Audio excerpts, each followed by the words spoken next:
मोतीबिंदू हा आजार हजारो ज्येष्ठ गरीब आणि वंचित घटकांना हळूहळू अंधाराच्या गर्तेत लोटत असला तरी शासनाच्या मोतीबिंदू मुक्त महाराष्ट्र या विशेष मोहिमेमुळे ठाणे जिल्ह्यामध्ये हजारो रुग्णांच्या जीवनात पुन्हा एकदा प्रकाश फुलला आहे।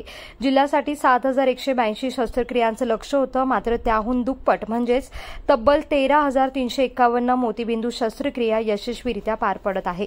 ठाणे जिल्ह्याने राज्यामध्ये इतिहास घडवला असून पुण्यानंतर ठाणे आता अव्वल ठरलं आहे।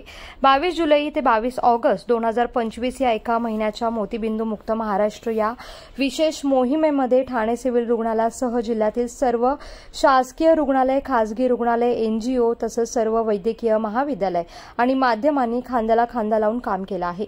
सततची जनजागृती, मोफत तपासण्या आणि तज्ज्ञ डॉक्टरांच्या अथक परिश्रमामुळे हजारो रुग्णांनी धैर्याने पुढे येत उपचार करून घेतले आहे।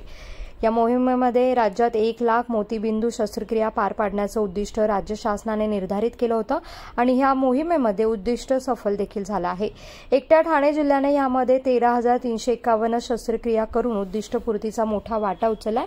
मोतीबिंदूची लक्षणं दिसताच तपासणी करणं अत्यंत गरजेचं आहे, तर सुदैवाने ठाण्यामध्ये ही मोहीम नागरिकांसाठी मोठा दिलासा देणारी ठरली आहे। डॉक्टर, परिचारिका आणि नेत्रतज्ञांचे पथक सतत काम करत असल्याने रुग्णांमध्ये समाधानाची या ठिकाणी भावना असल्याची माहिती जिल्हा नेत्र शल्यचिकित्सक डॉक्टर प्रसन्न कुमार देशमुख यांनी दिली आहे। तर मोतीबिंदू मुक्त महाराष्ट्र ही केवळ वैद्यकीय मोहीम नाही, तर नवदृष्टी देणारा सामाजिक प्रयत्न आहे। रुग्णांच्या जीवनात पुन्हा प्रकाश पेरणं हेच या यशाचं खरं फलित आहे। या मोहिमेमुळे ठाणे जिल्हा म्हणजेच नवदृष्टीचा जिल्हा म्हणून ओळख मिळवत आहे। कोकणासह परिसरातील ताज्या घडामोडींसाठी सागर डिजिटलला सबस्क्राइब करा आणि नोटिफिकेशनसाठी बेल आयकॉनवर प्रेस करा।